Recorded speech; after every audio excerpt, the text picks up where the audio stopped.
All right, folks, we have an absolutely massive OTA to talk about here today. Insane changes to the meta, and I know that a lot of people are going to really appreciate the changes that have been made here today because, well, one of the major decks that have been dominating the meta has been impacted in Professor X and Lockdown. Lockdown has been a very frustrating deck for a lot of people to be playing against because, quite frankly, Professor X just locks you out of a lane, and like the amount of tools to use to access Professor X locations, including Jeff and Miss Marvel, often used in the Professor X decks themselves.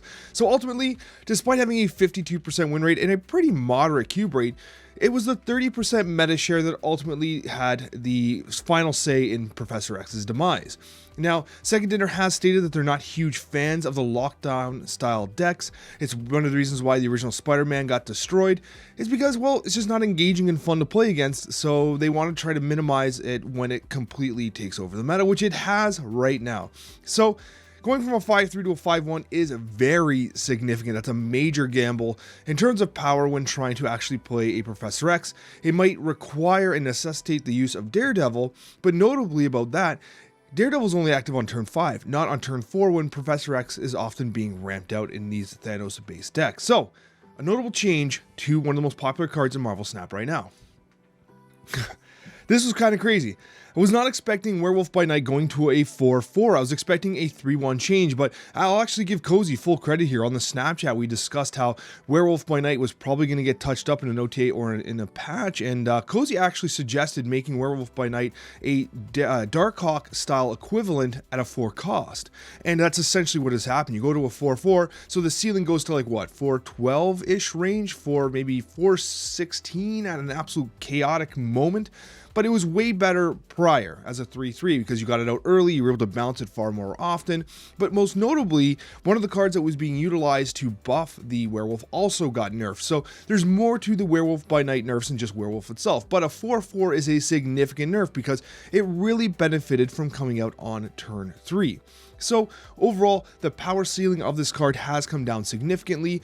The win rate was one of the absolute best in the game, although the meta share win, especially when you compare it to something like Professor X, has come down considerably with the shift in the meta, but it was one of the absolute best cards in the game without question. So Werewolf by Night going to a 4-4 from a 3-3, a very significant nerf. So we're two major nerfs, Professor X 2 power and Werewolf by Night up a cost. So very significant nerfs thus far. This one here is actually kind of crazy. So, we've been talking about how Black Widow is one of our most hated cards, and going from a 2-1 to a 3-3 is pretty significant. Now, yeah, of course, Silver Surfer synergy, yes, and that's fair, but going from a 2-1 to a 3-3 means that, like, beasting it is not nearly as beneficial, right? So that's one important note.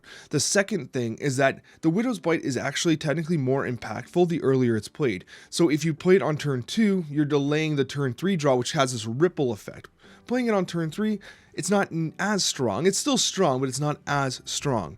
It's also notable that this change drastically reduces, in my eyes, the value of Seline coming in the Spotlight caches. For this reason, Seline I saw as a very good opportunistic card with turn 3, Black Widow, and Seline together. That allows you to hit the Widow's Bite with the Seline effect, giving it a -3 and forcing them to play it onto the board. Perfect, right? Now with Black Widow going to a 3-drop, it competes with your Goblin, but also it makes it so that on turn 4, you delay that entire synergy with Seline an entire turn, which when there's only 6 turns in Marvel Snap, that is very significant. So the change to Black Widow takes quite a bit off of Seline's value from a destroy and disruption, from a disrupt and junk deck perspective. So that is worth noting here. This has a rippling effect in the meta. We'll have to see how it plays in Surfer, which you know I'm going to try. And this is the other side to the junk deck Seline style change. And this is kind of like interesting because it is from one degree a nerf because you play Viper for the effect. Knocking something over is very powerful. At 2 costs, you could often slide it into decks and like you could kick over a Void without a Nihilus, for instance. But a Nihilus has kind of taken some of Viper's joyous skill set. But what I will say though is moving to 3-4 is still a premium stat line for that particular power. 3-5 is a little better, obviously, with like the Polaris stat line, but Viper's fair. It's just going to be interesting to see. Now, it obviously, again, it really delays the opportunity to use like a Seline, for instance, right? It also delays the ability to kick over like a Hood. Notably, we used to have a combo where you could Black Widow and then kick over the Black Widow, because it was only really one power, and it would occupy space on the board alongside the Widow's Bite. So very significant nerfs to junk here, in my opinion, because the way the cards synergized together was very important. And it all ripples from Black Widow. I think Black Widow's nerf is going to ripple across a couple of these junk-based archetypes. And notably, I think Seline does get negatively impacted in the Spotlight caches because of these changes. If we go to Martyr, nothing too exciting here, just goes from a 1-4 to a 1-5, had to happen. We'll have to see if it makes more sense. Now, as a 1-5, in a zoo-based deck, you get Khazar, you get Blue Marvel, suddenly it's a 1-7, right? That doesn't really like have the negative impact that like an Ebony Maw does, right? Now, obviously it can move, but if you have Dazzler out and you have Shauna and stuff like that, it just has nowhere to move, then all of a sudden it's a little better. So the 1 power does make a big difference, especially at 1 cost. Like, we often kind of like underestimate how much 1 power is impactful, and now it's directly kind of analogous to Titania, who has that bounce back and forth effect. Now, Martyr will always stay on your side, right? Titania can betray you pretty significantly. So that's kind of an interesting take and interesting consideration there. Is Martyr better than Titania now? Kind of interesting to think about, but it obviously needed help. Look at that. I've never seen a cube rate that bad before. Absolutely insane. So Martyr did get touched up here. And then we got Ronin. This is actually one of my favorite changes here. I've actually always been a Ronin believer. I've always liked Ronin, the style of decks, and we actually did talk about this on the Snapchat. I expected Master Mold and a couple of the other cards to get buffed, like Baron, Master Mold, a couple of the cards along the periphery to get buffed. But Ronin ends up getting the +2 buff, which basically means it accounts for, it gives them a free like card in their hand, essentially. Is it enough to compete with the Devil Dinosaur? It's hard to say.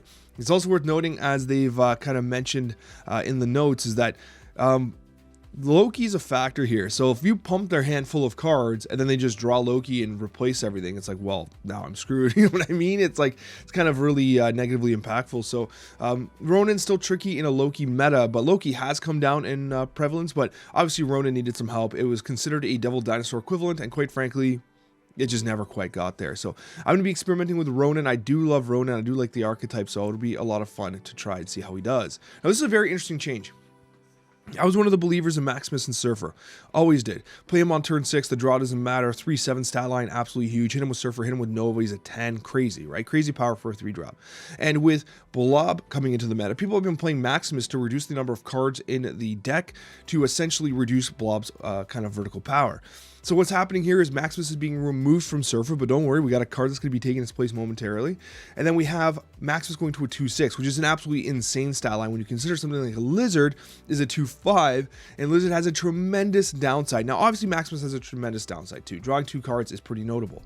But in this Thanos meta, there's a good chance like their hand's already full, or they only draw 1 or whatever, and you get a 2/6, which is pretty significant. So I'm going to be interested in seeing how Maximus plays out here. It's also synergistic with Ronin, and allows you to play it like on turn 6. If you play Ronin turn 5, you can Mystique and then Maximus plus whatever else you play, right? So at a 2 cost, it's able to slide in and slot in a little neatly into some decks. So really interested in seeing this change here. Sucks to lose some power off Silver Surfer, but do not fret yet, because one of my absolute favorite cards in Marvel Snap, whether or not it's good or not is up for debate, gets buffed to a 3/8. Now, Gladiator, I really like Gladiator. I think it's one of the most fun, flavorful cards in Snap. It's just a fun card. I've said fun like 5 times already. That's exactly what it is. But it was never quite good.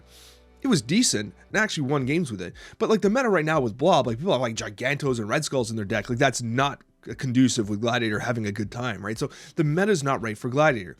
What's notable about this buff, though, is it hits Gladiator from 2 different perspectives. Not only do you get a power buff from a 3/7 to a 3/8, so your actual board state is stronger, but you gain 1 power to improve its potential effect. It's also worth noting that Gladiator technically got buffed with the removal of Chavez from the deck. Chavez used to be always present in a lot of decks, which would make the trade with Gladiator very unfavorable. And now Gladiator does not have to worry about pulling Chavez, which is sitting in the deck all the time. So you've had 3 low-key buffs to Gladiator. I think his time has come to shine. Then we got Punisher.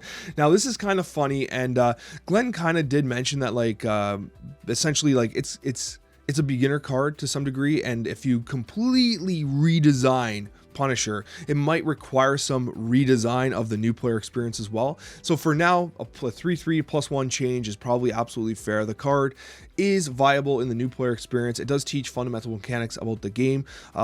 it's probably not enough to be meta relevant. Like I even tried like Gene Grade Punisher style decks, and like, yeah, they were suspect, obviously, right? But that being said, it's good to see the Punishers finally getting a little bit of love. And maybe one day if they redo the new player experience or anything like that, and they can redo Punisher as a whole, then we might see something a little different. But until then, it stays at 3-3. They could have even gotten a 3-4 maybe, but it's nice to see at least Punisher getting something.